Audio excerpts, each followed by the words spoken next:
Mga hayop! Mga baboy! Han? Han, magpapaliwanag ako. All this time, niloloko niyo lang pala ako. Ang bababoy ninyo! Mga walang hiya kayo! Han, nangyari lang naman ang bagay na to dahil inakit ako ng mama mo. Siya nagbibigay ng motibo. Han, please maniwala ka sa akin. Sinungaling, sabihin mo, ikaw ba ang ama ng tinadala niya? Ikaw ba? Anak, hindi ko sinasadya. Yung asawa mo kasi, nilasing ako't pinagsamantalahan. Hanggang sa naging gawain na namin yon kapag wala ka. Dahil sasaktan niya ako kapag hindi ako nagpaubaya. Anak, patawarin mo ko. Talaga ba, Ma? Pareho pa kayo naguhugas kamay ngayon? Malinaw naman na ginusto niyo to. Kitang-kita na nag-e-enjoy kayong dalawa, hindi ba? Hindi ba? Han, huwag ka lalapit. Nandidiri ako sa'yo. Kinasusuklaman ko ang kababuyan ninyo. Taon 2008. Bacolod.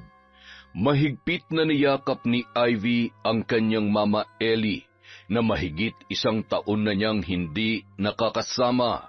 Sa Maynila siya nanirahan ng ilang taon at ngayon ay umuwi na siya sa probinsya kasama ang kanyang asawang si Ryan para lubusin ng makasama ang kanyang mahal na ina. Salamat naman at napagdesisyonan nyo nang dito na manirahan sa atin mga anak. Hindi nyo lang alam kung gaano ko kasaya. Miss na miss ko na po kasi kayo, Ma. Mabuti naman at napapayag mo itong si Ryan, anak. Mahal na mahal ko po ang anak nyo, Ma. Lahat ng magpapasaya sa kanya, talaga namang ibibigay at susuportahan ko. Mabuti naman kung ganon. O siya, sige na't pumasok na tayo sa loob. Nagluto ako ng ginataan na pasayan. Paborito mo yon, hindi ba, Ivy? Oo naman po, Mama. Miss na miss ko na po ang mga luto ninyo. Han, tayo na sa loob. Nauna na sa pagpasok ang mag-ina at inakbayan pa ng ginang ang anak nitong nakahilig sa kanyang balikat. Si Ryan naman ay sumunod na rin sa dalawa. Napapangiti na lamang siya dahil manang-mana ang asawa niyang si Ivy sa nanay nito. Pareho nang maganda ang muka, pareho pang maganda ang hubog ng katawan. Maliksi at hindi mahahalatang mahigit 40 anyos na ang kanyang biyanang si Ellie. Mahilig kasi yung mag-ehersisyo at maalaga sa kanyang katawan. Mama, hindi kami magiging pabigat sa inyo. May nakuha na po akong trabaho last week pa. Nung nakausap ko si Mayor, kukunin nila ako bilang isa sa mga disaster response personnel ng ating munisipyo. At si Ryan naman, magtatrabaho din siya sa isang kumpanya sa bayan. Kaibigan din ni Mayor ang may-ari. Disaster response personnel? Anak naman, panlalaki lang ang trabaho na yan. Saka, baka mapahamak ka pa dyan. Mama naman, di ba ilang beses na ako nag-training nun? Kabisado ko na po ang mga kailangan gawin. Isa din sa mga pangarap ko ay yung ganitong trabaho. Mababaw man para sa iba pero gustong-gusto ko po kasi ang makatulong sa mga nasalanta ng mga sakunama. Ay sige, pero palagi ka mag-iingat anak ha? Oo naman po. Kumain na tayo, lumalamig ng pagkain. Hindi mo yata ginagalaw ang niluto mong paborito ni Ivy, Mama Ellie. Health conscious kasi yan si Mama, Han. Umiiwas sa mga mamantikang pagkain. Maalaga sa katawan si Ellie, mapili sa pagkain at palaging nag-e-ehersisyo na mahahalata naman sa magandang hubog ng kanyang pangangatawan. Idagdag na rin ang magandang muka na nagpapanatili sa kanyang alindog. Makalipas ang ilang linggo, nagkaroon ng landslide sa kabilang bayan kung kaya't kaagad na umaksyon si Ivy at ang mga katim nito. Han, mag-iingat ka doon ha. Hindi talaga ako napapanatag dyan sa napili mong trabaho eh. Huwag ka mag-alala, Han. Iingatan ko ang sarili ko. Masaya ako na isa ako sa mga re-responde doon. Magagamit ko na mga natutunan ko sa training namin. Huwag ka mag-alala. Pagdating ko doon, tatawag ako agad. Ginawaran na ng halik ni Ryan ang labi ng asawa saka mahigpit na niyakap. Nakangiti namang lumapit sa kanilang dalawa si Ellie. Mag-iingat ka sa unang sabak mo sa operation na yan, anak, ha? Kumalas naman sa pagkakayakap si Ivy sa asawa saka bumaling sa kanyang ina. Ma, habang wala ako, kayo na munang bahala sa asawa ko, ha? Sabi kasi ng mga kasamahan ko, baka abutin ng ilang araw ang pananatili namin doon sa nasalanta ng landslide. May mga huhukayin pa po kasi. Huwag ka mag-alala. Ako ang bahala sa kanya. Gabi na nang makauwi si Ryan galing sa trabaho. Pagod siya at medyo kumakalam na rin ang kanyang sikmura. Medyo nahihiya pa siya sa kanyang biyanan dahil hindi naman sila ganoon ka-close. Oh Ryan, dumating ka na pala. Kanina pa kita hinihintay para sabay na tayo maghapunan. Nauna na lang po sana kayo, ma. Nakakahiya naman po sa inyo. Naku, wala nang hiya-hiya. Halika na't baka lumamig pa ang pagkain. Ganadong kumain ang lalaki sa mga inihanda ng kanyang biyanan. Napagtanto niya na masarap talaga yung magluto.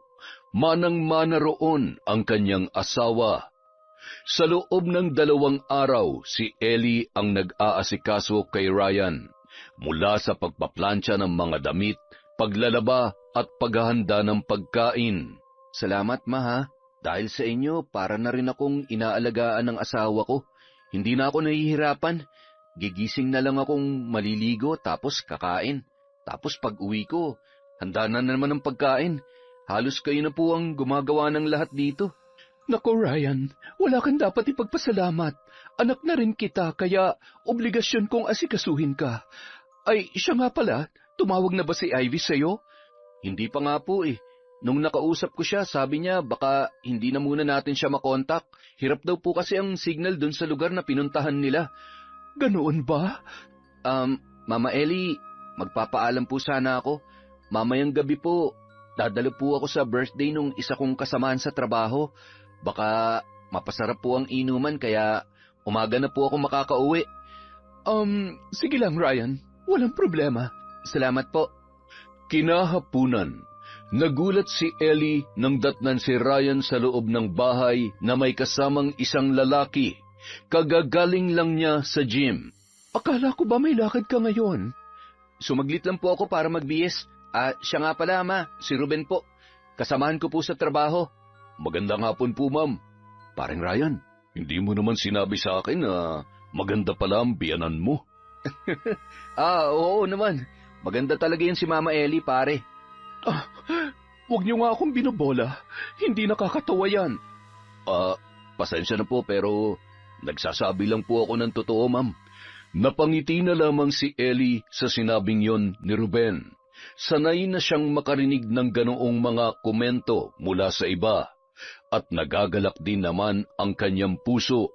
Mas lalong nadadagdagan ang kagustuhan niyang magpaganda. Hindi rin nakaligtas sa kanya ang malalagkit na titig ni Ruben. Halatang naakit ito sa kanyang alindog. Ma, alis na po kami. Baka po umagahin ako ng uwi, ha? Sige, mag-iingat kayo. Ryan? Po? Siguraduhin mo lang na birthday talaga yung pupuntahan ninyo, ha? Mama Ellie naman, syempre naman po. Good boy po ito. Alam ni Ivy yun. Ay nako, ma'am. Kapag may ginawang katarantaduhan tong si Ryan, ako na po mismo magsusumbong sa inyo. Uy, sip-sip. Sige na, ma. Alis na po kami. Kumawi pa si Ellie sa dalawa habang papalabas ng gate. Naulinigan niya pa ang pagpapahayag ni Ruben ng paghanga sa kanya sa kaibigan nito. Grabe, ang hot talaga ng biyanan mo, pare. Wala na bang asawa yun? Matagal ng byuda si Mama Ellie, pare. Napapailing na lang siya dahil mukhang interesado sa kanya si Ruben. Bagay na hindi niya nagustuhan. Saglit na nagmuni-muni si Ellie nang mag-ring ang kanyang cellphone na Nokia 1100 ang model. Hello? Ivy? Anak? Ma, pauwi na po ako. Ngayon lang nagkasignal ang cellphone ko kaya ngayon lang po ako nakatawag. Hindi ko po makontak si Ryan, ma. Naiwang naka-charge ni Ryan ang cellphone niya dito sa bahay, anak. Kaalis lamang niya. Umalis siya? Saan daw po pupunta? Birthday daw kasi ng kasama niya sa trabaho. Ano anak, uuwi ka na ba? Ako na lang ang susundo sa dyan sa munisipyo. Sige ma, hihintayin ko na lang po kayo. Gamit ang sariling motorsiklo, pinuntahan ni Ellie si Ivy sa munisipyo ng bayan. Malayo pa lang, natatanaw niya na itong nakaupo sa isang mahabang upuan, kausap ang isa sa mga kasamahan nito. Nang mapansin siya ni Ivy, kaagad din namang tumayo ang anak at nag-ayos ng mga gamit. Mukhang pagod na pagod ka, anak ka. Oo nga po pero ayos lang ma. Ang importante tagumpay ang mission namin at ligtas na nakalikas yung mga residente doon. Nahukay na rin yung mga natabunan ng gumuhong lupa. Mabilis na sumampa sa motorsiklo si Ivy at pinaharurot naman kaagad ng kanyang ina ang pagmamaneho. Masayang nagkwentuhan ang dalawa. Tuwang-tuwang isinasalaysay ni Ivy sa kanyang ina ang mga ganap sa kanilang trabaho, na nawiwili rin naman sa pakikinig sa kanya. Ang sarap talagang sumakay sa motorsiklo mo, ma. Para akong lumilipad. Ang bilis mo kasi magpatakbo. Kung hindi ka lang sana huminto sa pagpapractice mo noon, magaling ka na ring rider ngayon. Ewan ko ba, ma? Simula nung natumba ako at nagkasugat sa tuhod, parang nawalan na rin ako ng ganang matuto sa pagdadrive. Na-trauma na yata ako. Mas gusto ko na lang na umaangkas na lang ako.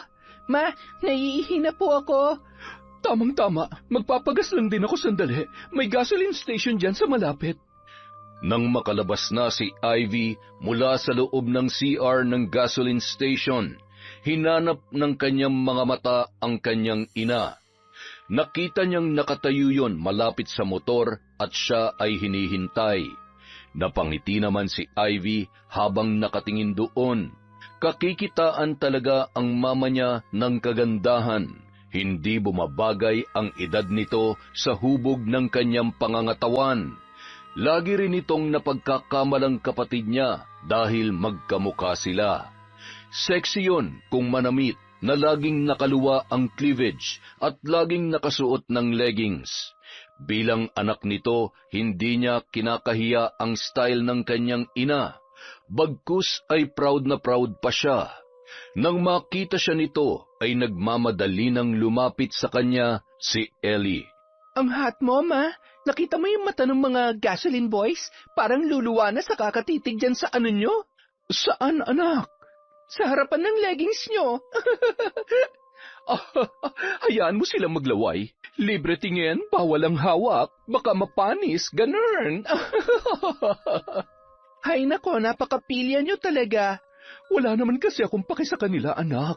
Dito ako komportable Tsaka, hindi ako nagsusuot ng ganito para magpapansin sa iba. Ganito lang kasi talagang style na nakahiyangan ko. Nahihiya ka ba, anak? Kinahihiya mo ba ang estilo ni Mama? Nako, hindi po, ma. Proud na proud nga po ako sa inyo Kahit lamang na lamang kayo sa akin sa kaseksihan. Mama ko kaya kayo at mahal na mahal ko kayo. Salamat, anak. Mahal na mahal din kita mula ulo hanggang paa, pati buhok hanggang kuko. Mama naman Sa pagdating nila sa bahay, inasikaso ni Ellie si Ivy. Ipinaghanda niya yon ng pagkain. Si Ivy naman dumiretso sa kwarto para magbihis at panandaliang umidlip. Gabi na nang magising si Ivy, bumaba siya dahil sa kumakalam na ang kanyang sikmura. Hindi na kita ginising, anak. Alam ko na pagod ka. Kakain ka na ba? Iinitin ko na ang sabaw? Ma, anong oras daw po ba uuwi si Ryan? Naku, baka bukas pa, anak. Ayos lang ba sa'yo? Ayos lang po. Ang importante, mag-enjoy siya doon. Hindi ko naman siya pinagbabawalan sa mga ganyan. Malaki ang tiwala ko sa kanya, ma. Naku, anak, payo lang. Huwag mong ibibigay ang 100% ng tiwala mo. Mag-iwan ka rin ng konting porsyento ng pagiging mapagmatsyag at mausisa. Alam mo naman ang mga lalaki, may pagkapilyo ang mga yan. Iba po sa kanila si Ryan, ma. Kilalang kilala ko na po siya. Alam kong hindi niya ako lolokohin. Aba, subukan niya lang. Talagang makakatikim siya sa akin. Bandang 3:00 na ng madaling araw nang makauwi si Ryan. Pagpasok nito sa silid nila ay nabigla pa ang lalaki sa pagkakitang nakahiga ang kanyang asawa sa kama. Matuling lumipas ang mga araw. Napapansin na ni Ellie ang napapadalas na pagdalaw ni Ruben sa kanilang bahay. Isang araw. Magandang araw, Ellie. Oh, Ruben, napadaan ka. Wala dito si Ryan. Namasyal kasama si Ivy. Hindi naman si Ryan ang sadya ko. Ikaw ang dinadalaw ko, Ellie. Dinadalaw? Wala naman akong sakit ah. Alam mo, Ruben, mas matanda ako ng ilang taon sa'yo. Kaya naman pwede mo akong tawaging Tita Ellie. Hindi yung basta Ellie lang. Aba, parang nanay mo na kaya ako. Wala akong pakialam sa agwat ng edad natin, Ellie. Ang alam ko lang, ang nararamdaman ng puso ko para sa iyo ay totoo. Walang halong pagkukunwari. Ano? Ano bang pinagsasasabi mo dyan? Mahal kita, Ellie. Hindi mo ba nahahalata yun? Mahal? Nagpapatawa ka ba? Ha, Ruben? Handa kong patunayan ang pagmamahal ko sa iyo. Sabihin mo lang gagawin ko. Ellie, simula nung nakilala kita, hindi mo na ako pinapatulog na maayos. Lagi kang dumadalaw sa panaginip ko, gabi-gabi. Hindi naman kita minamadali. Handa akong maghintay. Ruben, pasensya ka na ha. Pero wala na akong panahon sa mga ganyan. Ine-enjoy ko na lang ang buhay ko. Ibaling mo na lang yung kahibangan mo sa iba, dun sa mas bata sa akin, sa mga kaedad mo. Makakaalis ka na, Ruben. Marami pa akong gagawin. Aalis ako, Ellie. Pero hindi ito nangangahulugang ititigil ko ng pagmamahal ko sa iyo. Handa ako maghintay kahit gaano pa katagal. Ang paglalahad ni Ruben ng kanyang damdamin kay Ellie ay hindi naging madali para sa kanya. Alam niya kung ano ang isasagot nito pero handa siyang patunayan ang kanyang hangarin sa babae. Paring Ruben, ano yung nabalitaan kung nagtapat ka raw kay Mama? Pare, ngayon lang ako tinamaan ng ganito. Iba kasi ang dating ni Ellie. Tulungan mo naman ako, pareyo. Pasensya ka na, pre. Gustuin ko man tulungan ka pero mababasted ka lang uli. Sabi kasi ni Mama Ellie, hindi niya kailangan ng lalaki sa buhay niya. Ano ba kasi nakita mo sa biyanan ko? Bulag lang ang lalaking hindi mapapansin ang kagandahan niya, pare. Gabi-gabi ko siyang pinagpapantasyahan. Alam mo ba yun? Ibang dating niya sa akin eh. Ano na lang kaya kung mahahawakan ko mismo ang katawan niya habang walang saplot? Buwang ka pala eh. Akala ko ba mahal mo? Mamanyakin mo lang pala. Ano ka ba? Kasama rin yun siyempre. Huwag mo sabihin ni minsan hindi sumagi sa isip mo mahawakan ang balakang niya at ang tambok ng kanyang puwet. Grabe, nakakatululaway pare. Ulul, gago ka talaga. Pare, alam naman natin ang mga kagaguhan nating dalawa. Hindi ko na itatago ang kamanyakan ko. Shh, pwede ba pare? Good boy ako dito. Good boy din naman ako ah. Good boy tayong dalawa sa harap ng iba. Gago, wag kang maingay. Sekreto malupit yun. Kitams, umaming ka rin.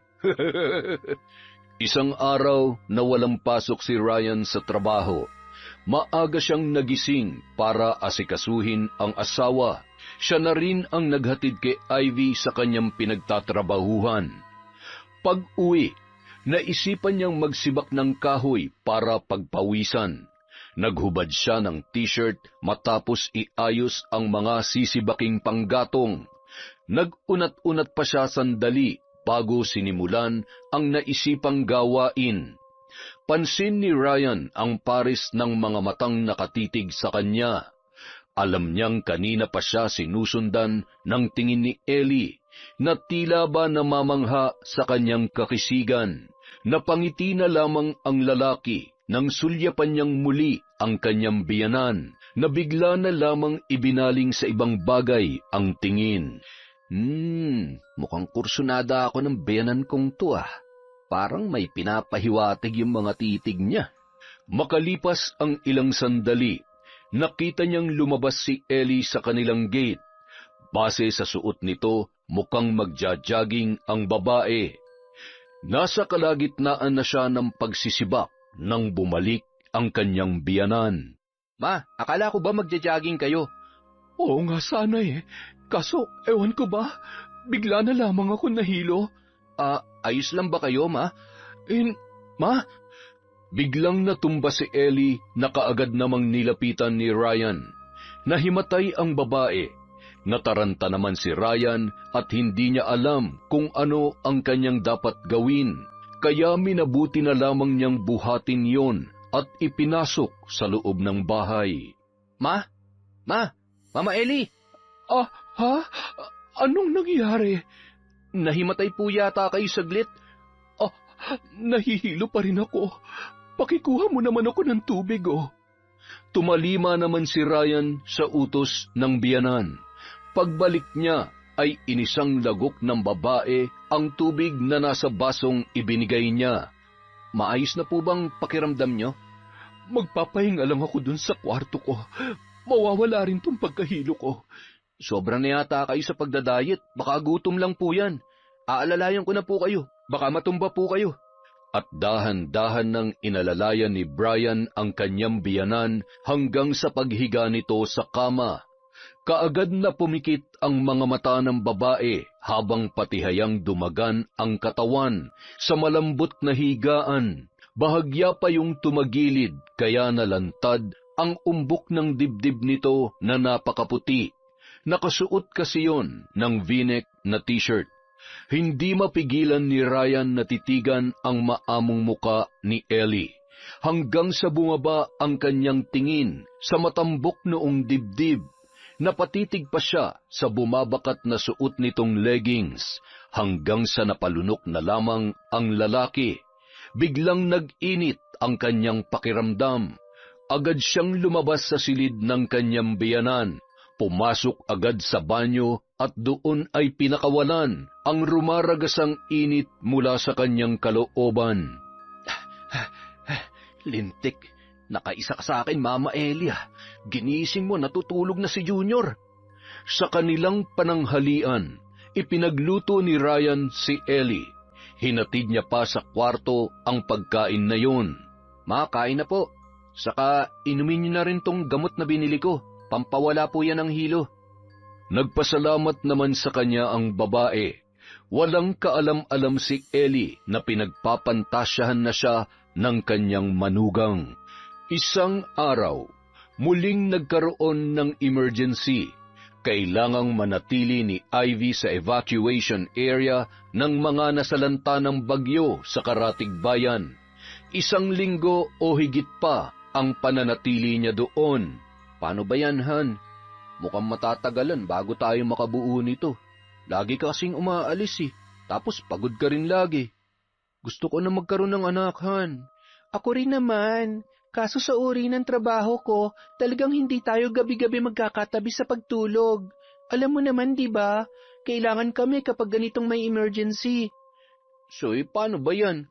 2 gabi na akong hindi nakaka-score dahil dyan sa buwan ng dalaw mo, tapos 1 linggo ka pang mawawala? Han naman, alam kong pangangailangan mo. Huwag ka mag-alala, pagbalik ko babawi ako sa'yo, ha? Promise, ako lahat ang gagawa. Hihilata ka lang, okay? Ano pa nga bang magagawa ko? Mag-iingat ka doon, Han, ha? I love you. I love you more, Han.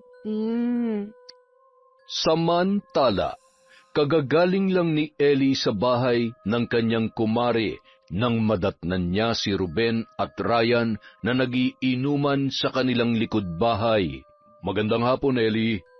Ma, dito na muna kami magpapalipas ng oras ni paring Ruben, ha? Napaaga po ang out namin. Wala kasing overtime. Buti pa, Ellie. Samahan mo na lang kami dito para naman makapagkwentuhan tayo. Sige ba? Total, wala na rin naman akong gagawin.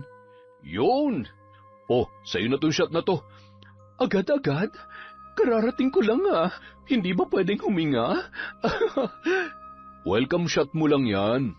Sige na nga, hindi naman ako tumatanggi sa grasya. Sa bawat pagtagay na ginagawa ng tatlo, mas lalong lumalalim ang kanilang mga kwentuhan. Napuno sila ng tawanan hanggang sa nagkayayaan pa na magkantahan. Pumasok sila sa loob ng bahay at doon ay binuksan ang karaoke. Nag-e-enjoy ang tatlo, papalit-palit sa paghawak ng mikropono habang damang-dama ang kinakanta, hanggang sa nauwi na sa sayawan. Pare, 10:00 na pala. Curfew na. I-off na natin ang karaoke. Baka masita pa tayo ni Kapitan. Uuwi na rin ako, paring Ryan. Ellie, baka hinahanap na ako sa bahay. Ay, sige pare. Hindi na kita pipigilan. Baka hindi na naman tumigil sa pagtatalak yung ate mo. Sasabihin na naman nun na pasaway akong kapatid. May sakit na nga si nanay, puro pag-inom pang inaatupag ko. Sige na, mauna na ako ha. Ingat ka sa pagmamaneho, Ruben. Siyempre naman, Ellie, para sa'yo, iingatan ko ang buhay ko. Ay sus, ang corny mo. Lakad na, pre. Baka mabatukan ka pa ni Mama Ellie.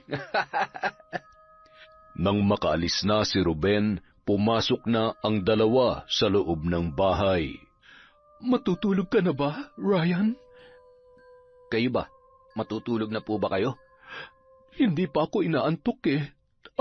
At saka may mga beer pang hindi nabubuksan.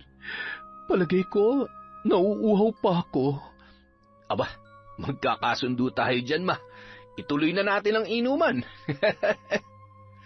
Panayang kwentuhan ng dalawa hanggang sa makaubos na sila ng tig-3 pang bote.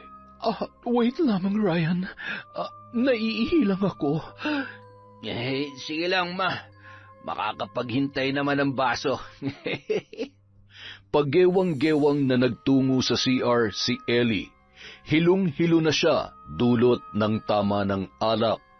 Makatapos na makaraos ay bumalik na siya sa sala.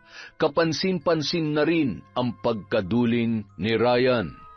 Ngingisi-ngisi pang naglalakad papalapit si Ellie, ngunit bigla siyang natisod, dahilan upang matumba siya sa nakaupong si Ryan. Sakto namang sumadsad ang kanyang muka sa pagkalalaki nito, at naramdaman niya ang paggalaw noon. Naku, pasensya ka na, Ryan. Hindi ko na makontrol ang galaw ko. Akmang tatayo na sana siya nang dumukwang si Ryan at mabilis siyang hinawakan nito ng mahigpit.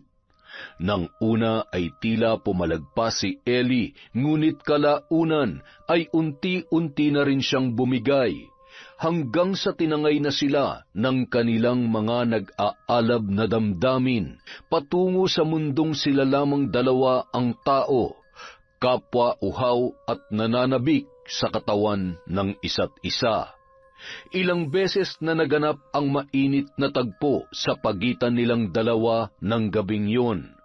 Wala silang pakialam sa paligid. Ang tanging nanaig lamang sa kanila ay ang kagustuhang makaraos ng paulit-ulit. Ibang klase yung performance mo, ma. Ang lupit mo. Simula kasi nung mamatay ang asawa ko, ngayon lang ulit ako nakatikim ng lalaki. Kapwa hinihingal habang nakangiti, magkayakap pa sila hanggang sa dalawin na sila ng antok. Ang salang yon ang tanging saksi sa mga kaganapan ng gabing yon. Kinabukasan, nagising si Ellie na masakit ang kanyang ulo. Sa pagmulat niya ng kanyang mga mata ay napagtanto niyan nakahubad pala siya. Kaagad siyang napabalikwas ng bangon at nang makita niya si Ryan na natutulog sa tabi niya na walang saplot, tila siya ay nahimasmasan. Ryan! Gising! Ryan! Ryan, ano ba? Ano ba? Inaantok pa ako. Gumising ka! Mag-usap tayo, Ryan! Malitong ginawa natin. Paano na ang anak ko? Ang OA mo naman, Mama Ellie. Pareho nating ginusto yung nangyari. Pwede ba huwag ka nang umiyak-iyak dyan? Hindi to dapat malaman ni Ivy. Hindi niya ako mapapatawad kapag nalaman niyang... Relax ka lang. Siyempre, hindi niya to malalaman kung mananahimik tayo. Kasalanan mo to eh. Kayo ni Ruben. Kung hindi niyo lang sana ako niyayang uminom. Para ka naman teenager niyan, ma. Nakakatawa ka. Anong kasalanan ko eh? Ikaw nga tong grabe makalampaso sa alaga ko. Tumahimik ka nga. Nandidiri ako sa atin. Saan ka ba nandidiri? Dito? Ha? Tingnan mo nga oh. Buhay na naman siya. Halika nga rito, ma. Tigilan mo ako, Ryan. Hindi yan nakakatuwa. Ano ba? Sandali lang, nakikiliti ako. Huwag mo na munang isipin si Ivy. Tayong dalawa lang nga nandito oh. Solong-solo natin tong bahay. Pagbigyan mo na ako, ma. Huwag dito. Doon tayo sa kwarto ko. Ang sarap naman ng almusal ko ngayon. Ito yung almusal na talagang gustong-gusto ko eh. Napakapilyo mo. Halika nga rito. Sa araw-araw na lumipas, ganoon na ang naging sistema ng dalawa. Parang sila na ang mag-asawa. Lagi nang maagang umuwi si Ryan dahil naghihintay sa kanya si Ellie na handang-handang makipagbembangan kahit saang sulok ng kanilang bahay. Maging sa harapan ng salamin ay hindi nila pinapalampas ang init ng kanilang katawan. Kung saan gaganahan ay aarangkada ang dalawa. Samantala, habang nasa trabaho, lumapit si Ruben kay Ryan. Iba ang aura mo ngayon, pare ah. Parang ang liksi mong kumilos. Naghahanda lang, pre. Malapit na kasing umuwi si Mrs. eh. Alam mo na. Pare, ilakad mo naman ako sa biyanan mo para magka-love life na rin ako. Alam ko namang ibang pakay mo kay Mama Ellie, pare. Huwag mo na lang ituloy. Ibaling mo na lang sa iba yan. Bakit naman? Akala ko ba boto ka sa akin para sa kanya? Alam mo kasi, pare, ang kailangan ni Mama Ellie, lalaking siseryoso sa kanya. Hindi yung gagawin lang siyang parausan. Pero kung gusto mo talaga, ligawan mo siya na maayos. Malay mo, pumayag naman. Gagawin ko talaga yan, pare. May nakapagsabi din sa akin na ibang klase yung galawan ng mga single mom. Yung tipong hahanap-hanapin mo. Basta gawin mo lahat para mapasagot mo siya, pare. Para naman maisakatuparan mo na yung pinaka-aasam-asam mong kamanyakan sa kanya. Samantala, may isang matandang babae ang biglang natumba sa evacuation center na kinaroroonan ni Ivy. Mabuti na lamang at mabilis niyang nasaluyon kaya hindi nabagok ang ulo. Nay, ayos lang po ba kayo? Pasensya ka na, Ineng. Bigla lang kasing nalabo ang paningin ko eh. Huwag na po muna kayo maglakad-lakad. Nanghihina pa po ang katawan ninyo. Hali po kayo dito. Aalalayan ko po kayo hanggang sa higaan ninyo. Dumugo na naman ang sugat ninyo, oh. Sandali lang po at papalitan natin yan ng bandage. Ang bait mo naman, Ineng. Ano nga pala ang pangalan mo? Ako po si Ivy. At kayo naman po si Nanay Libya. Hindi po ba? Oo, Libya nga ang pangalan ko. Mabuti na lang at dumating kayo dun sa baryo namin. Kung hindi, baka wala na ako ngayon sa mundo. Marami po ang namatay dahil sa bagyo. Hanggang ngayon nga po, hindi pa nakikita ang ilang mga bangkay na nawawala. Nanay Libya, may pamilya po ba kayo? Wala na. Mag-isa na lamang akong naninirahan sa maliit kong kubo. Ngunit ngayon, wala na akong mauuwian dahil mukhang tinangay na ng malakas na agos ng tubig. Nakaramdam ng awa si Ivy sa matanda. Paano na ang magiging takbo ng buhay nito kung wala na ngang mauuwian? May awa po ang Diyos, Nay. Hindi niya po kayo pababayaan. Alam mo, Ineng, noon pa man ay hindi ko na nararamdaman ang pagmamahal ng sinasabi mong Diyos. Pinabayaan niya na ako. Pinarusahan kahit wala naman akong ginagawang kasalanan. Ano po ang ibig niyong sabihin? Simula pagkabata, nabuhay na ako sa masalimuot na mundo. Walang pagmamahal. Lagi akong sinasaktan ng sarili kong pamilya. Kaya naisipan kong maglayas hanggang sa nakilala ko ang asawa kong si Canor. Biniyayaan kami ng anak. Akala ko ay dun na mapuputol ang aking kasawian dahil mula nun dumating sila sa buhay ko, naging masaya ako, naging kumpleto. Pero sa hindi inaasahang pagkakataon, kinuha silang dalawa sa akin.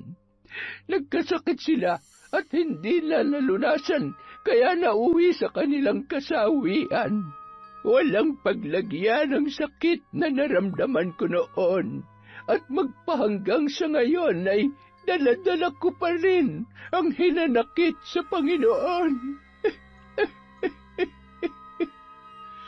Hindi na itago ng matanda ang nararamdaman sa pagkukwento ng mapait na nakaraan. Napaiyak na lamang ito. Ang nahahabag naman na puso ni Ivy ang nag-udyok sa kanya para yakapin ang matanda. Ikinalulungkot ko po ang nangyari. Hayaan niyo po, hanggang nandito ako, hindi ko po kayo pababayaan, Nay. Salamat, Ineng. Maraming salamat sa iyo. Mayroong naganap na pagpupulong sa pagitan ng team ni Ivy. Makalipas ang 1 linggong pamamalagi nila roon, ipinaalam sa kanila na pwede na silang umuwi.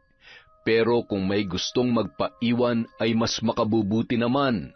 Mas pinili ni Ivy ang manatili pa sa evacuation center. Kailangan niyang alagaan pa si Nanay Libia.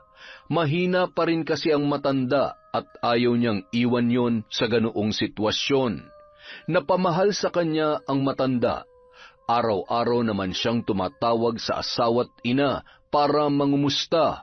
At sa araw ding yon, ipinaalam niyang hindi na muna siya makakauwi dahil sa marami pa siyang dapat asikasuhin. Hindi pa raw makakauwi si Ivy, Ryan. Oo nga, nabanggit niya rin sa akin kanina. Di mabuti.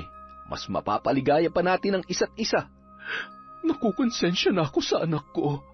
Ako rin naman kaso hindi ko mapigilang mahumaling sa'yo, Ma. Mas mahal na nga yata kita kaysa sa kanya. Siya nga pala, liligawan ka raw ni Ruben. Sasagutin mo ba siya? Lokong to? Siyempre hindi. Aba, dapat lang. Dahil akin ka lang. Akin ka lang. Ang bango mo naman. Bagong paligo, Always naman ako mabango. Mas pinabango ko lang ang sarili ko ngayon kasi alam ko na mamimiss mo ako. Ilang oras ka rin nasa trabaho kaya alam ko na hindi ka na makapaghintay. Siyempre naman. Mamaya na tayo maghapunan, ha? Ibang gusto kong kainin ngayon At lumipas pa ang 1 linggo. Ang mga residenteng naging biktima ng bagyo ay nakabalik na sa kanilang baryo. Si Nanay Libia naman tinulungan ng lokal na pamahalaan para mapatayuan ng kubong masisilungan. Sa tulong na rin ni Ivy. Nanay Libia, ngayong maayos na po ang kalagayan ninyo at may masisilungan na rin kayo, wala na akong alalahanin pa. Mapapanatag na akong uuwi sa aking pamilya. Maraming salamat, Ivy. Sana hindi mo ako makalimutan. Pagkatatandaan mong laging bukas itong aking munting kubo para sa'yo.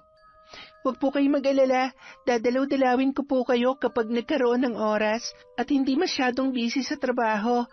Isasama ko rin po ang asawa ko para makilala ninyo. Mukhang miss na miss mo na ang asawa mo. Napapansin kong palaging siya na lamang ang bukang bibig mo nitong mga nakaraang araw. Sobra po. Unang beses kasi naming nagkalayo ng ganito katagal. Gustong-gusto na magkaanak ni Ryan kaso hindi pa rin kami nabibiyayaan, Nay. Hindi pa siguro ito ang tamang panahon, Iha. Siguro nga po. Nako, paano ba yan, Nay? Magpapaalam na po ako. Mukhang ako na lang ang hinihintay ng mga kasamahan ko. Mag-iingat po kayo palagi. Ingatan yung kalusugan nyo, Nay Libia, ha? Paalam po. Paalam, Ivy. Huwag mong kalimutang dumalaw. Mag-iingat ka. Masayang kumaway si Ivy sa matanda habang tumatakbo papunta sa naghihintay na sasakyan. Sabik na rin siyang makita ang asawa at ang inang 2 linggo niyang hindi nakasama. Pagdating niya sa bahay, napansin niya kaagad ang closeness ng dalawa. Madalas na nagtatawanan at tila kampanteng-kampante na sa isa't isa. Masaya naman siya dahil lubusan ng nagkasundo ang kanyang asawa at ina. Dati kasi, alanganin ang mama niya kay Ryan dahil baka raw lolokohin lang siya nito. Pero ngayon, nararamdaman niyang lubos na ang tiwala ng kanyang ina sa kanyang asawa. Han, tikman mo to. Ako nagluto niyan. Nagpaturo ako kay Mama Ellie para may maihanda akong masarap na pagkain pagdating mo dito. Nag-abala ka pa, Han. Salamat ha. Alam mo anak, nung wala ka, maraming naikwento si Ryan tungkol sa inyo dun sa Maynila. Yun na ang naging bonding namin, ang magkwentuhan tungkol sa mga naging karanasan ninyo. Sobrang namiss ka namin, anak. Namiss ko rin naman po kayo, Ma. Kaso nga lang, hindi ako pwedeng basta umuwi eh. May inasikaso kasi akong matanda doon na hindi ko maiwan-iwan. Mabuti na lang at maayos ng kalagayan niya ngayon. Mabuti naman kung ganon. Ay, sige na, kain na anak, para makapagpahinga ka na. Pagkatapos kumain, nauna nang umakyat si Ivy sa kwarto nilang mag-asawa dahil si Ryan na ang nagboluntaryong maghuhugas ng pinggan. Ma, pakiabot nga po nung lagayan ng sabon para dito sa mga pinggan. Iniabot naman yon ni Ellie sa paraan na may pagdadabog. O bakit nagdadabog kayo, Ma? Hindi ako nagdadabog. Anong hindi kitang-kita naman. Ano bang problema? Naiinis lamang ako. Ngayong nandito na ulit siya, magiging malamig na naman ang mga gabi ko. Asus, nagtatampo pala tong minamahal kong Mama Ellie. Huwag ka mag-alala. Dadalaw-dalawin naman kita. Huwag ka lang mag-lock ng pinto. Ayos ba? Pangako yan, ha? Oo naman. Ako pa ba? Makalipas ang 2 buwan, natataranta si Ellie na kinausap si Ryan habang wala si Ivy. Ryan, buntis ako. Ano nang gagawin natin? Ano? Sigurado ka ba dyan, ha? Oo naman. Kilalang-kilala ko ang sarili ko at alam ko kung paano ako maglihi. Ilang ulit na rin akong kumuha ng pregnancy test. Positive, Ryan. Positive! Ellie naman, bakit hindi ka nag-iingat? Malaking gulo to pag nalaman ni Ivy ang pagdadalang tao mo. Ano na lang ang idadahilan mo, ha? Tiyak magtatanong siya kung sinong ama niyan. Gago ka? Ako pa ngayon ang sinisisi mo. Tayong dalawang kumuha nito. Tayo nga pero hindi ko sinabi magpabuntis ka. Ipalaglag mo yan. Ayoko magkasira kami ni Ivy. Malalagay tayo sa malaking kahihiyan nito. Sira ulo ka pala eh. Gagawin mo pa ako mamamatay tao? Hindi. Ayokong ipalaglag ang magiging anak ko. Ewan ko sa'yo. Gawin mo kung anong gusto mong gawin. Basta wag lang malalantad ang mga nangyari sa atin. Naintindihan mo? Oo, alam ko. Hindi ako tanga. Ako nang mag-iisip ng paraan para makalusot sa kanya. Napatda na lamang silang dalawa nang biglang magbukas ang pinto ng sala at iniluwa noon si Ivy. Ryan? Ma? Ano nangyari sa inyo? Ba't parang nakakita kayo ng multo? Ha?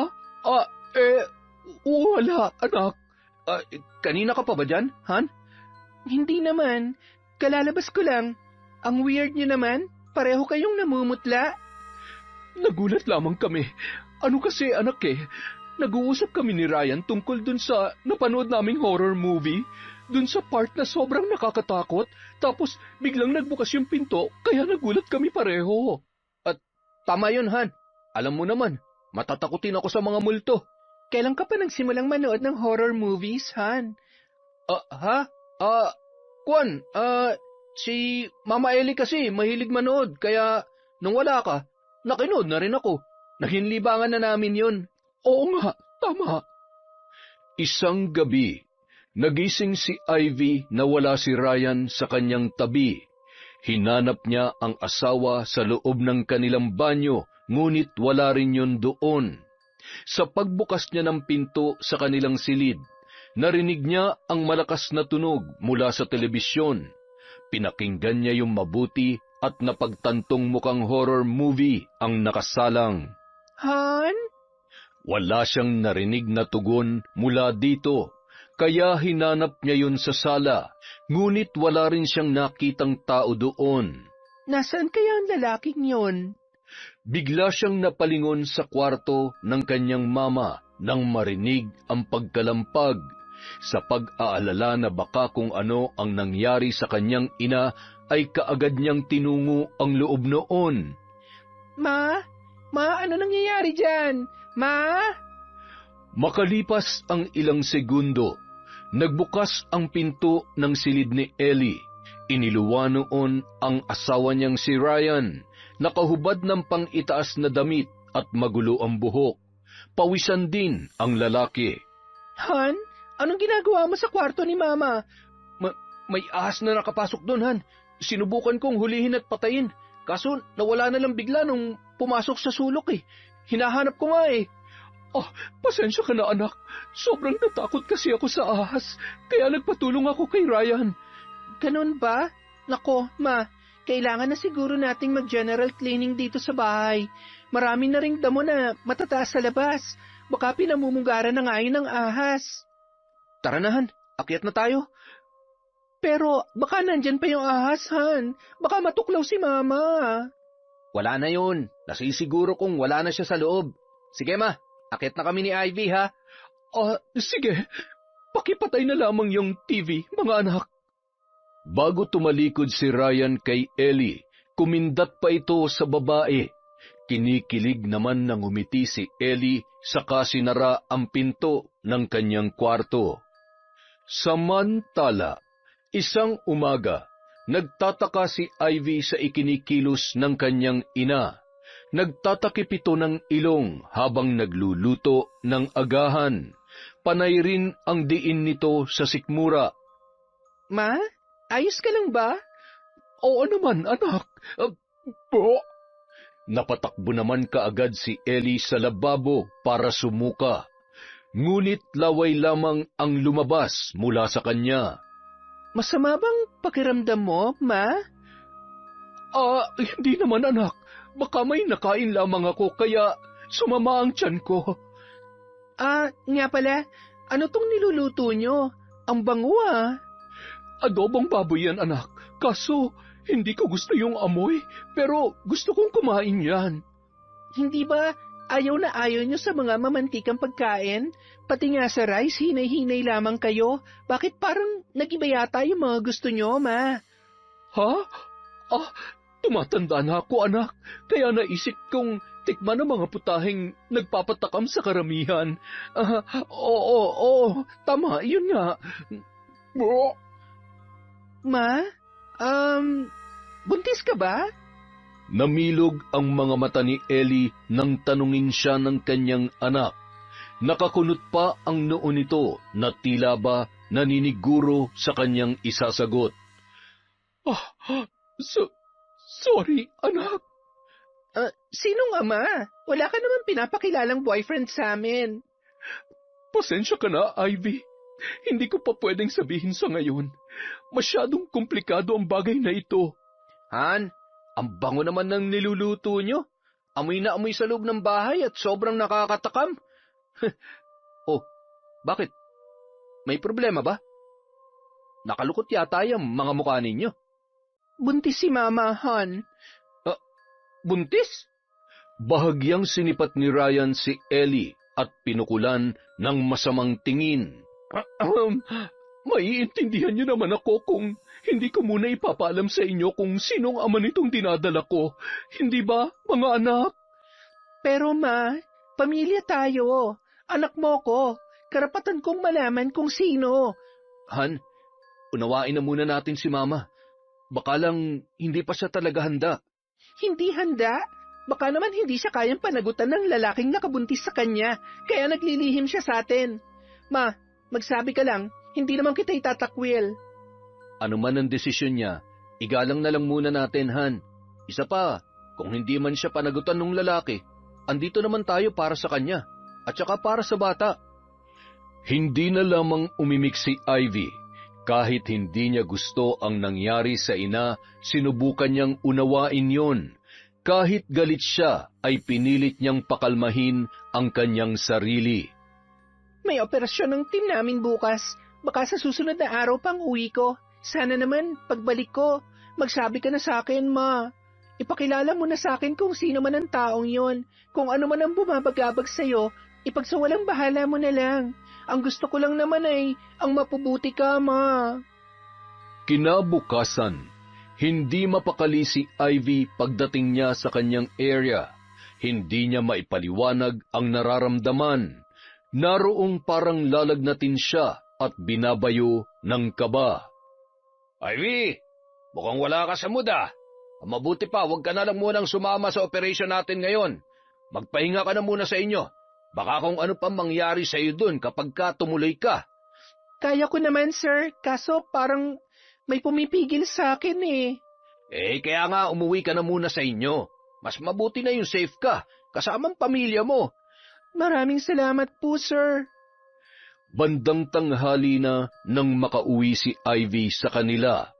Tahimik ang buong paligid, ngunit nakasisiguro siya na hindi pumasok sa trabaho ang asawa niya dahil nasa parking pa ang motorsiklo nito.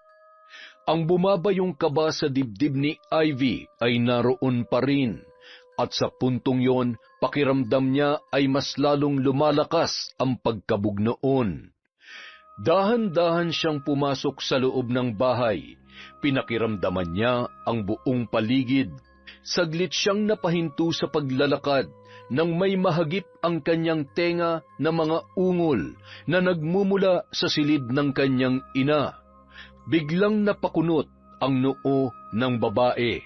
Malakas ang kutob niya na naroroon ang lalaki ng kanyang ina, kaya dahan-dahan siyang lumapit sa pintuan at idinikit ang kanyang tenga. Hindi nga siya nagkakamali.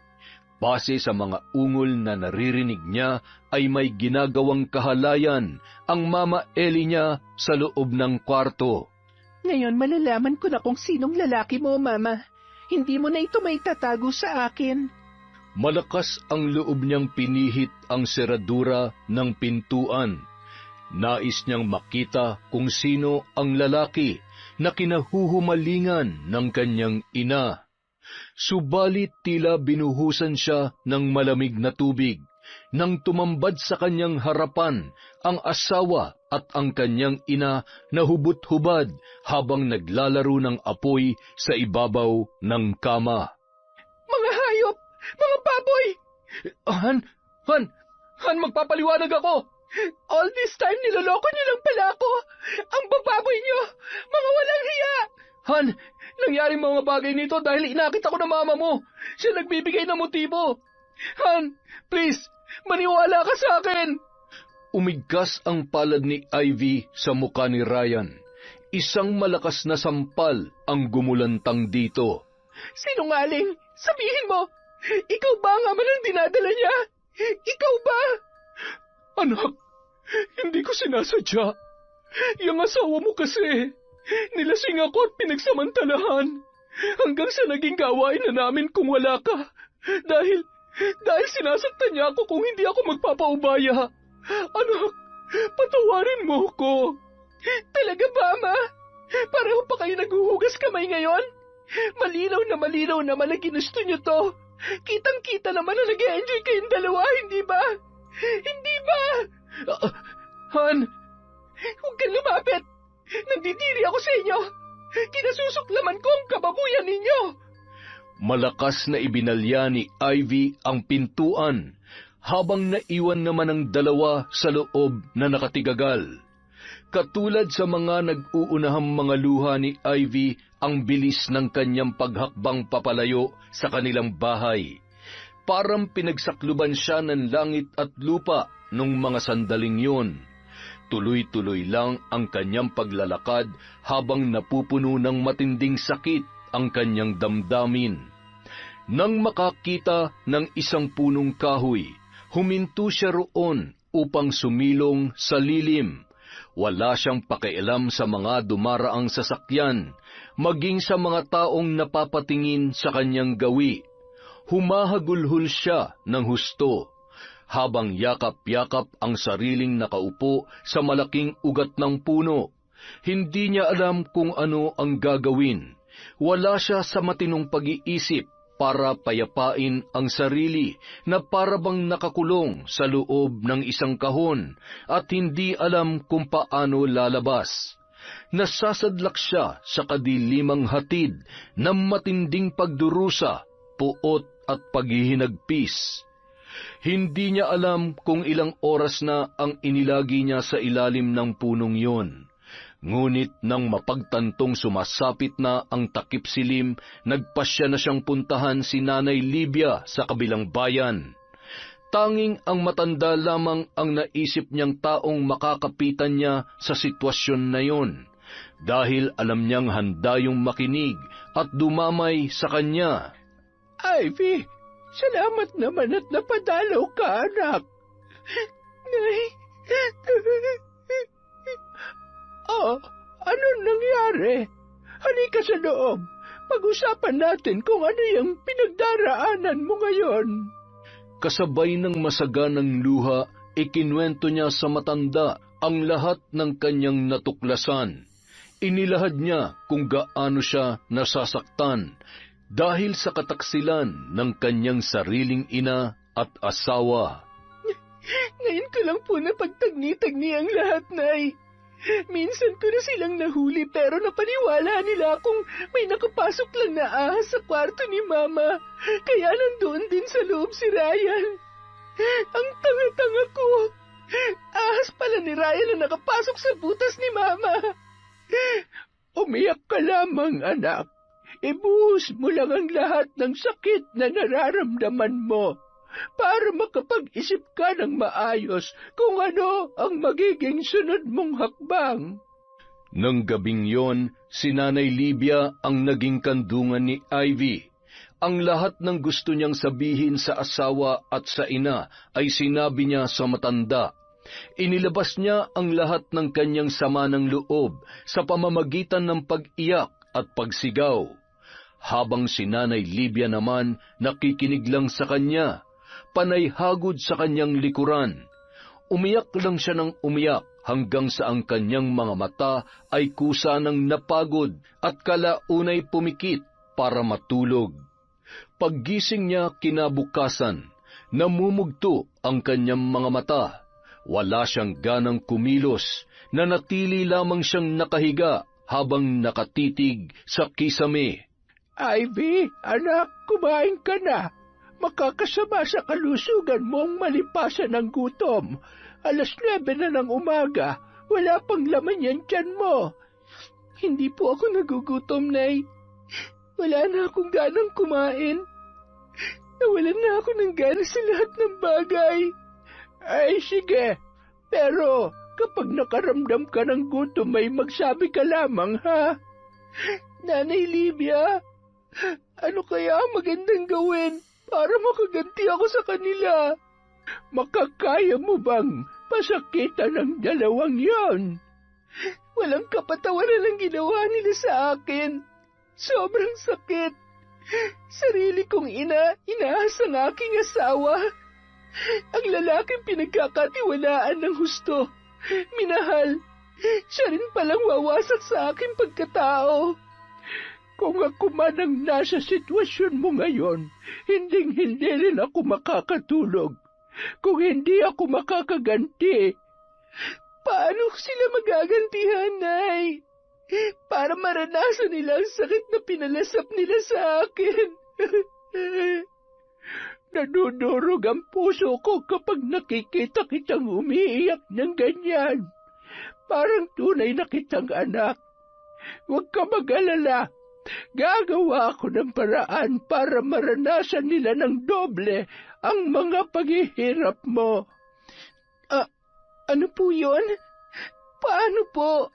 Ako na ang bahala. Sa ngayon, magpalakas ka. Nang sa ganun ay makita mo ang kanilang pagbagsak.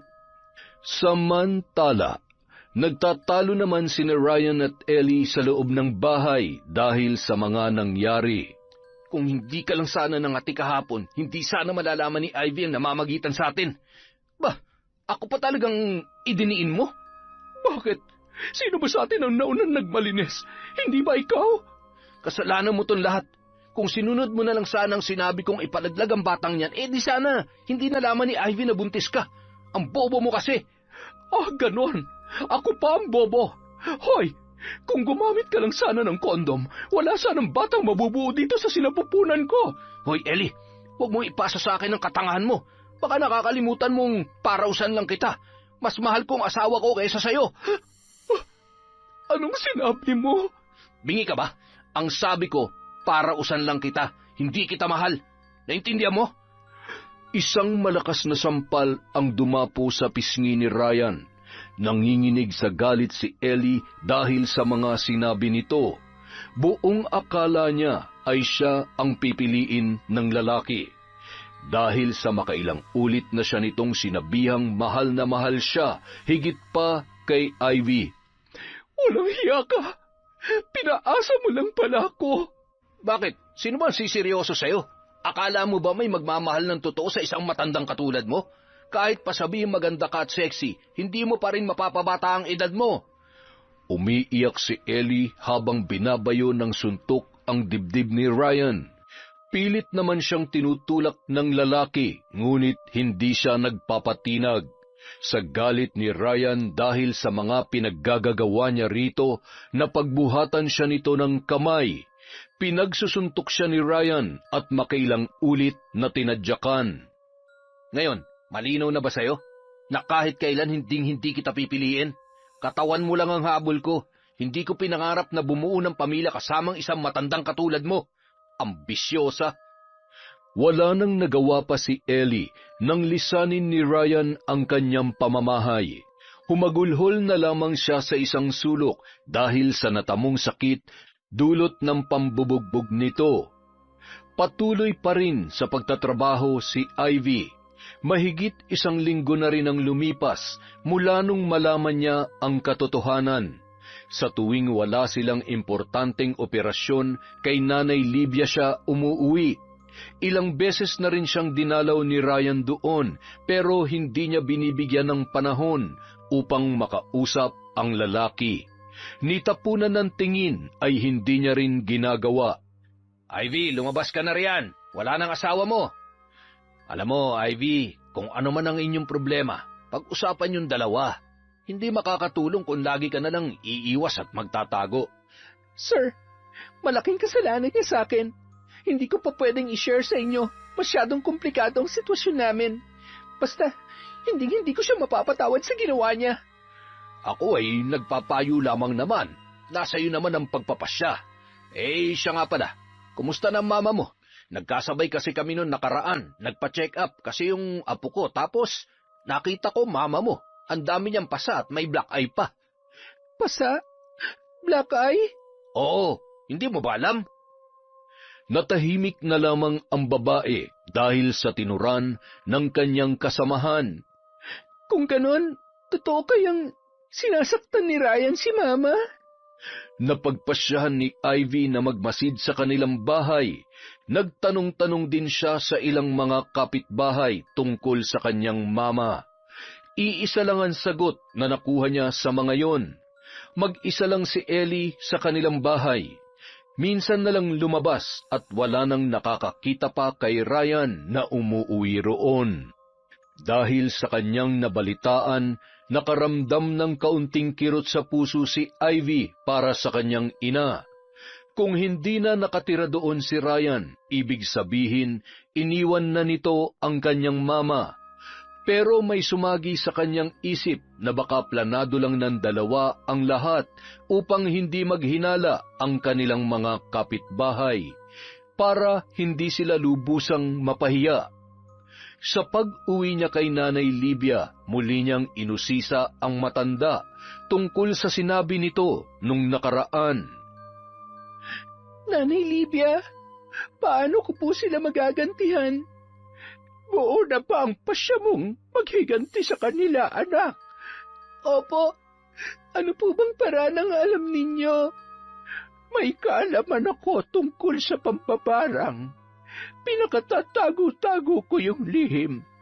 Pero dahil sa malaki ang utang na loob ko sa iyo, handa akong gumawa ng ritual para pasakitan ng mga taong nanakit sa iyong damdamin. Parang, hindi po ba isa yung uri ng lihim na karunungang itim? Mambabarang po kayo, Nanay Livia? Oo, anak. Gusto mo bang patikimin ko sila ng hagupit ng aking kaalaman? Magsabi ka lamang. Sa katunayan, may ginawa na ako para parusahan ang asawa mo. Wala na siyang mapapasukang trabaho. Buo ang loob na sumang-ayon si Ivy sa matanda. May mga bagay na hiningi ito sa kanya para tumalab ang sumpa ng barang sa kanyang mga bibiktimahin. Bukas na bukas, Tinay. Magdadala ako ng mga larawan nilang dalawa. Gabi nang hinanda ni Nanay Libya ang 2 larawang ibinigay sa kanya ni Ivy. Nagkulong siya sa loob ng kanyang silid na nababalot ng itim na tela. Ang kadiliman doon ay tinatanglawan ng mga ilaw mula sa nakasinding mga kandila. Si Ivy naman, nasa labas lamang naghihintay na matapos ang matanda sa ginagawa nitong ritual. Makalipas ang 1.5 oras, lumabas na si Nanay Libya, nakangiti na lumapit kay Ivy. Makakaganti ka na rin sa wakas, Ivy. Maghihirap muna sila hanggang sa bawian ng buhay. Babawian ng buhay? Sobra naman po yata yun, Nay. Ah, ay, teka. Ano ba ang gusto mong parusa? Baka pwedeng pahirapan nyo na lang po muna. Ay, hayaan mo. Magbubukas ulit ako ng panibagong ritual para bawiin ang parting yon ng sumpa ko. Gagawin ko kung ano man ang nais mo, anak. Samantala, impit na napahiyaw si Ellie nang makaramdam ng matinding pananakit ng kanyang ulo. Hindi niya maipaliwanag ang sakit na nagmumula sa ilalim na parabang nabibiyak yun. Hindi na niya mabilang kung ilang beses siyang dumaing at sumigaw. Nanghihina na siyang nagpagulong-gulong sa sahig habang nakahawak ang 2 kamay sa kanyang ulo. Humalo na rin ang kanyang mga pawis sa mga luha na naglalandas sa kanyang muka. Sa kabilang banda, sa inuupahang silid ni Ryan ay makikita ang mga bote ng alak na nagkalat sa sahig. Kasalukuyan siyang nakikipag-usap sa kanyang kaibigan na si Ruben. Ibang klase rin pala yung kapilyuhan mo, pare. Pati biyanan mo, tinira mo. Alam mo, pare, ikaw na nga nagsabi na nakakaakit siya, hindi ba? Saka, sinunod ko lang naman ang init ng katawan ko. Pero, ayoko makulong sa kanya, pre. Mas pipiliin ko pa rin ang bata kong asawa. Dahil kahit hindi na ako magtrabaho, alam kong mabubuhay niya ako. Siyempre, malakas pa siya at bata pa. Tsaka madiskarte yun. Kung hindi lang kita kaibigan, nabatukan na kita eh. Alam mo namang kursunada ko yung biyanan mo. Pero, nangyari na nangyari. Ano nang plano mo ngayon?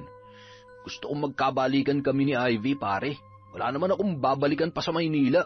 Saka, kailangan ko siya. Lalo na ngayon, natanggal na ako sa trabaho. Wala akong ipon, pre. Lubog pa sa utang. Saan ako kukuha ng pambili ng mga luho ko? Ikaw kasi, kasalanan mo naman talagang lahat kung bakit nangyayari to sa'yo. Natanggal ka sa trabaho dahil baka nalaman na ni Mayor na ginagago mo si Ivy. Balita ako, pinagalaw na niyang lahat ng mga koneksyon niya para hindi ka na makuha sa trabaho. Kaya nga kailangan ko makausap si Ivy. Kailangan magkaayos kami. Ari. Oh, ano nangyayari sa'yo, paring Ryan? Bakit may lumalabas na putik dyan sa bibig mo?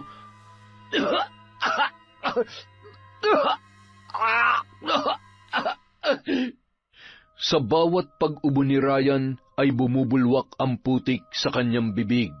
Maitim at malagkit ang mga putik. Hindi alam ni Ruben kung ano ang kanyang gagawin. Nataranta siyang dinaluhan ang kaibigan, ngunit napapaatras dahil sa pagtalsik ng putik. Napapatakip na lang siya ng ilong dahil nalalanghap niya ang nakakasulasok na amoy noon. Ilang oras din ang itinagal ng ganoong senaryo. Nang hihinang napasandal si Ryan matapos ang nakakapangilabot na tagpong yon. Kakaiba yung nangyari sa akin, pre. Anong klaseng sakit kaya to? Pare, ngayon lang ako nakakita ng taong sumuka ng putik. Nakakapangilabot. Alam mo, pre, uuwi na muna ako, ha? Magpahinga ka na lang dito. Bukas na lang natin ituloy tong inuman. Pare, huwag mo naman akong iwan. Nalalabo ang paningin ko. Nahihirapan din akong huminga. Hindi na sumagot pa si Ruben.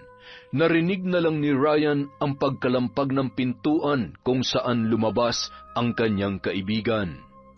Kinabukasan, abala sa pag-aayos ng mga gamit si Ivy sa kanyang pinagtatrabahuhan nang mapansin ang paglapit ng kanyang ina.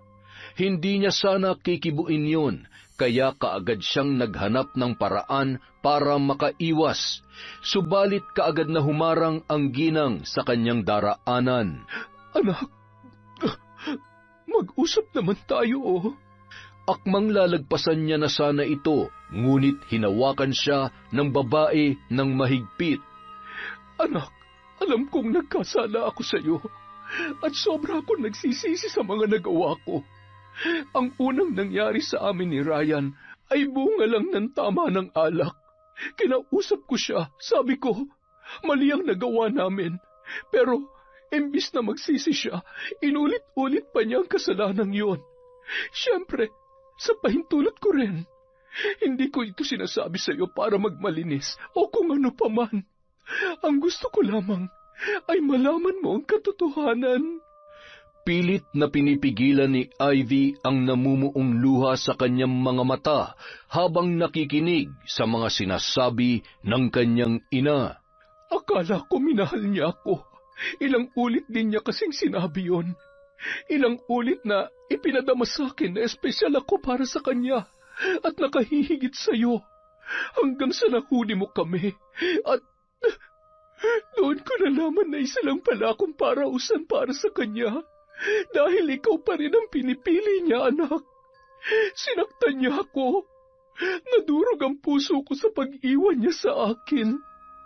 Siguro karma ko na rin yon dahil sa panloloko ko sa sarili kong anak.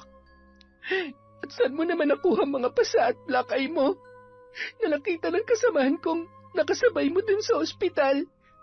Si Ryan, siya may gawa noon. Binugbog niya ako para ipamukha sa akin na isa lang akong laruan para sa kanya at hindi dapat seryosohin. Mabuti na lamang at hindi naapektuhan ng baby ko. Sinasabi mo ba yan para makuha mo ang kapatawaran ko? O sinasabi mo lang yan para magmukha kang kaawa-awa sa paningin ko? Anak, hindi kita pinipilit na maniwala sa akin. Sinasabi ko lamang ang totoo. Alam kong galit ka pa rin at hindi pa naghihilom ang sugat dyan sa puso mo. Ang gusto ko lamang, malaman mo ang katotohanan, anak, na isa lang akong biktima ni Ryan. Napaikot niya ako sa kanyang mga palad. Napaniwala sa matatamis niyang mga salita na akala ko ay totoo. Pinagsisisihan ko ang nagawa kong panloloko sa iyo, Ivy. Kung wala ka nang sasabihin, makakaalis ka na. Marami pa akong gagawin. Laylay ang mga balikat ni Ellie na lumisan sa harapan ni Ivy. Alam niyang hindi pa siya kayang patawarin ng nag-iisa niyang anak. Habang tinatanaw ang inang papalayo, tila mayroong kumirot sa puso ni Ivy, dahilan upang mag-unahang tumulo ang mga luhang kanina niya pa pinipigilan. Bakit mo nagawa sa akin to, Ma? Bakit? Habang nag-aabang na masasakyan si Ivy, natanawan niya ang pamilyar na motorsiklong humaharurot ang takbo papunta sa kanya. Gusto niyang iwasan yon, ngunit huli na ang lahat dahil nasa tapat niya na ang lalaki at mabilis na bumaba si Ryan sa kanyang sinasakyan. Han, kausapin mo naman ako. Sige na, gusto ko magkaayos tayo. Magkaayos? Pagkatapos ng kababuyan mo, ang kapal naman ng pagmumukha mo, Ryan. Nagawa mo akong lokohin sa sarili naming pamamahay at ang pinakamasakit pa, sarili kong inang kasama mo sa pagtataksil sa akin. Sa palagay mo ba magkakaayos pa tayo? Kailangan mo maniwala sa akin, Han. Kailangan kita ngayon. Baon na ako sa utang. Wala na akong trabaho. Ano na lang ang gagawin ko? Di ba kayo naman na nagmamahalan ni Mama? Doon ka humingi ng tulong sa kanya. Ikaw ang mahal ko, Han. Natukso lamang ako sa mama mo dahil Wala ka nung nangangailangan ako ng init sa malamig na gabi. Han, please, maniwala ka naman sa akin. Mahal mo ako? Naririnig mo ba yung sinasabi mo? Kung mahal mo ako, bakit mo ako niloko? Bakit nagawa mo akong saktan? Na halos madurog na ang buong pagkatao ko. Wala akong pakialam kung natukso ka sa kahit na anong dahilan. Ang punto dito, nagtaksil ka. Manloloko, sinungaling. Ano ba, Ivy? Bakit hindi mo maintindihan na kailangan kita ngayon? Sa totoo lang, pinakasalan lang naman kita dahil maganda ka eh. Trophy kita sa harap ng mga barkada ko. Wala naman talaga akong nararamdaman para sa iyo eh. Ang totoong habol ko ay ang lupang pagmamay-ari mo na nakasanla naman pala sa bangko.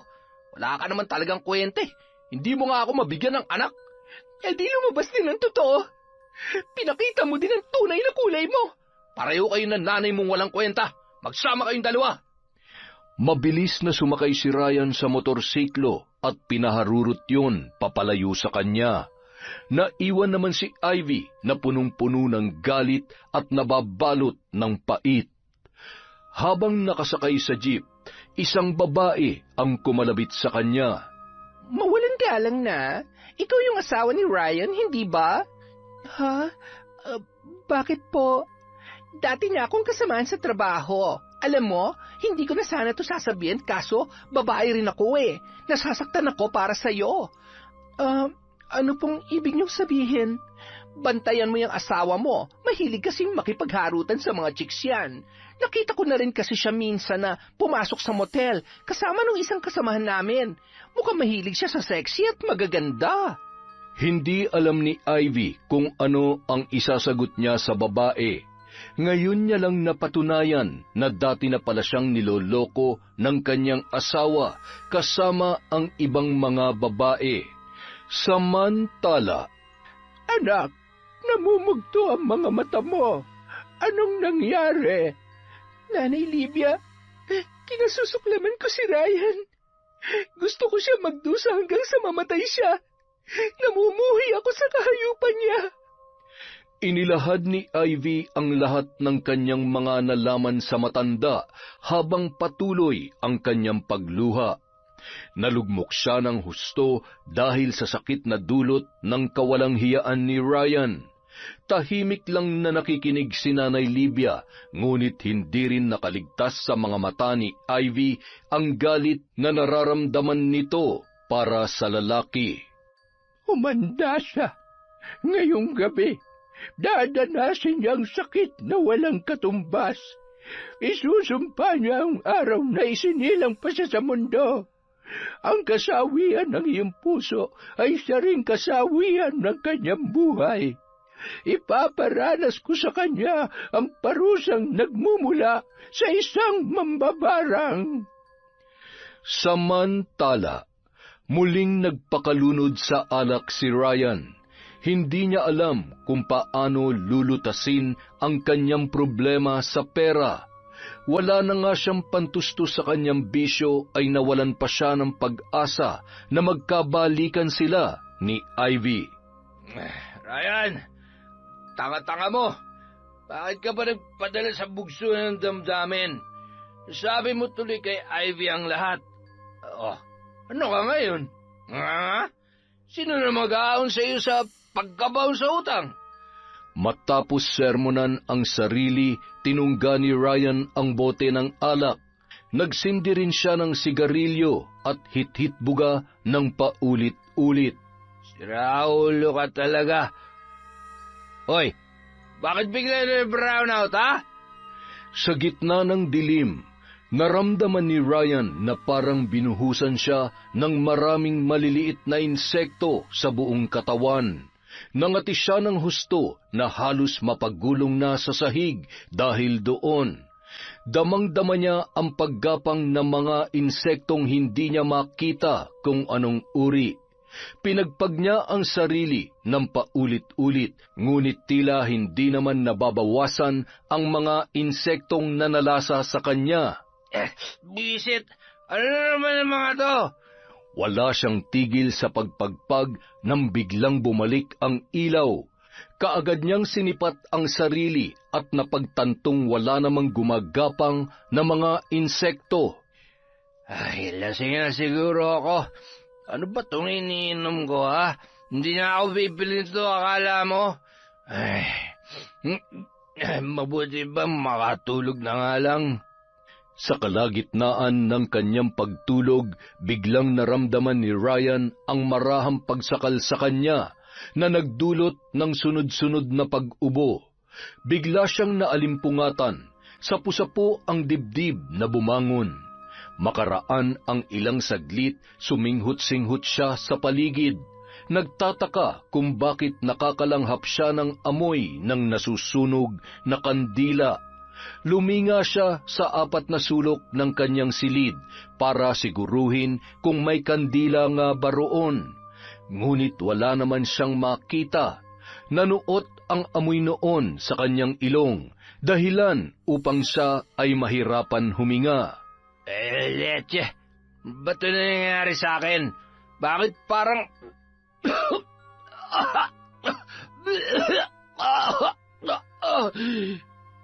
Bigla siyang nakaramdam ng malamig na hangin na tila nanunuot sa kalalim-laliman ng kanyang balat. Sa sobrang lamig noon, nanginig na ang buo niyang katawan. Putek, tinatarangkasi yata ako, ah.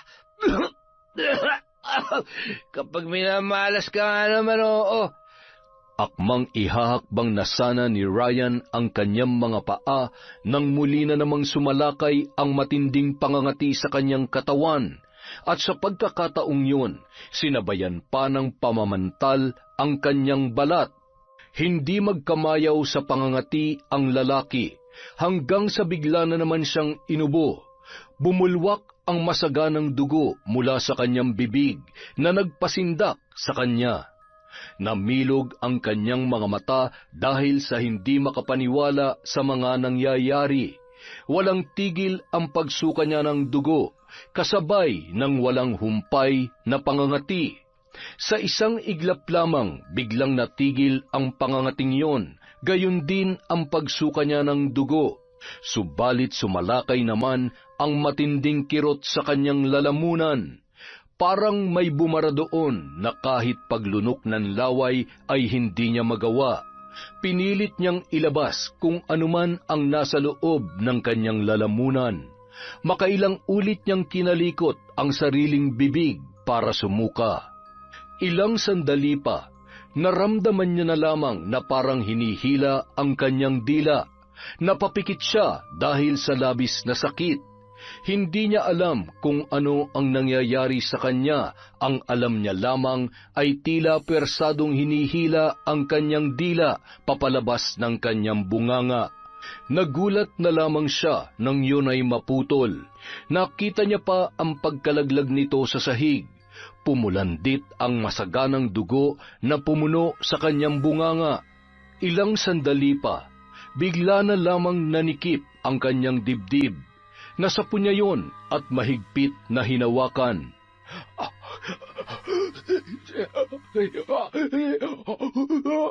Biglang nanigas ang katawan ni Ryan. Pagkatapos ay nagkikisay. Sindak na namulagat ang kanyang mga mata hanggang sa tuluyan na siyang binawian ng buhay. Samantala, isinugod naman si Ellie sa ospital ng kanyang mga kapitbahay. Humingi na kasi ito ng tulong dahil hindi na niya makayanan pa ang matinding pagsakit ng kanyang ulo. Halos gabi-gabi na lang siyang napupuyat dahil doon. Sa kubo naman ni Nanay Libya, seryoso ang matandang nakaharap kay Ivy. Tapos na, anak. Tinapos ko na si Ryan. Wala nang lalaking nagpahirap sa'yo ng gusto. Hindi ka na niya masasaktan pa. Salamat, Nay. Kahit papano masaya na ako. Patawarin mo ako, Ryan. Hindi sana tayo humantong sa ganito kung nagpakatino ka lamang. Iyak mo lamang yan. Hayaan mo magluksa ang iyong puso. Ang mahalaga ay nakaganti ka na. Nanay Libya, si Mama po. Nakatanim pa rin ang barang sa kanya, anak. Nay, Maaari ko bang hilingin na pakawalan mo na siya? Sapat naman na siguro ang pagkamatay ni Ryan para makaganti ako sa kanila. Oo naman, anak. Alam mo, kahit bali-baliktarin mo man ang mundo, ina mo pa rin siya. Utang mo pa rin sa kanya ang iyong buhay. Hindi ko pa siya mapapatawad sa ngayon, Nay. Galit pa rin ako sa kanya, pero ayaw ko siyang mamatay. Madadamay pa ang nasa sinapupunan niyang wala namang kasalanan. Matuling dumaan ang mga buwan. Pinagpatuloy pa rin ni Ivy ang kanyang panunungkulan bilang disaster response personnel. Masaya siyang paglingkuran ang mga taong nangangailangan ng kanyang tulong. Hanggang isang araw, habang siya ay namamalengke, nakasalubong niya ang inang si Ellie. Malaki na ang tiyan nito. Ivy, anak? Kabuwanan niyo na ba? Ang laki na niya na. Oo, anak. Malapit na akong manganak. Mabuti naman ang nagkita tayo. Kumusta ka na? Heto, pilit na bumabangon sa lahat ng mga unos na dumating sa buhay ko. Mauna na ako. May aasikasuhin pa ako. Mabilis na naglakad si Ivy. Akala niya hindi na siya masasaktan kapag nakita niya pa ang ina.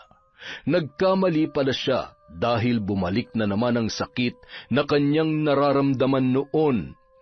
Anak, sandali lamang. Hinabol ni Ellie ang kanyang anak para sana humingi ng tawad, pero nakita niya ang paparating na truck sa direksyon ni Ivy.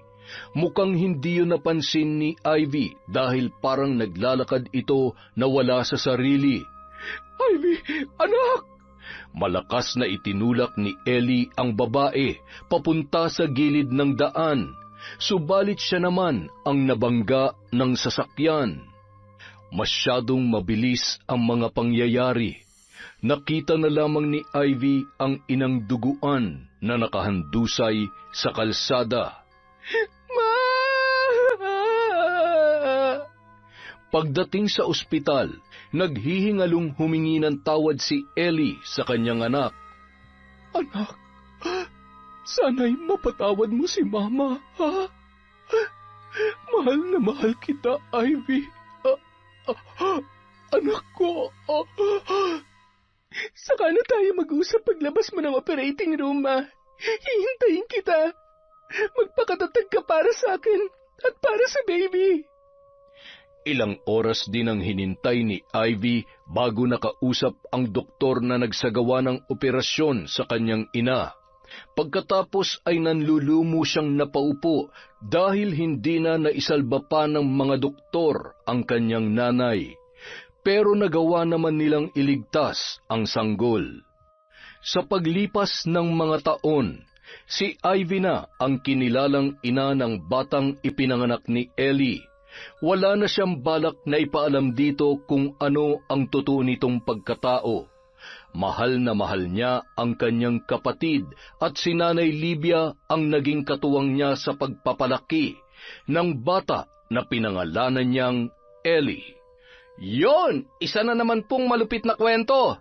Pasensya na po kayo.